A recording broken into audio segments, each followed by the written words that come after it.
నాకు బాగా ఆకలేస్తుంది. ఏమైనా తిందామా? అంటే ఇప్పుడు చాలా దూరం వెళ్ళాలి. పద వెళ్దాం. అయినా నంబర్కి కాల్ చేసి మనీ రిటర్న్ చేయమని అడగచ్చు కదా. నో. ఏమో, మంచోళ్ళైతే రిటర్న్ చేస్తారు కదా. ట్రై చేయి.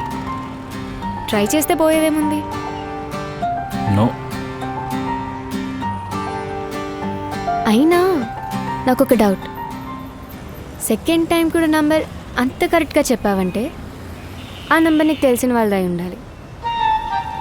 గుర్తు పెట్టుకుని చెప్పావంటే ఇంపార్టెంట్ పర్సన్ దై ఉండాలి. ఇంతకెవరా పర్సన్? ప్రియాంక, నా ఎక్స్ గర్ల్ ఫ్రెండ్ భయ్యా. బా, ఏం బ్యాంగ్ భయ్యా, డైరెక్ట్గా డైనోసార్ నోట్లో పెట్టావు.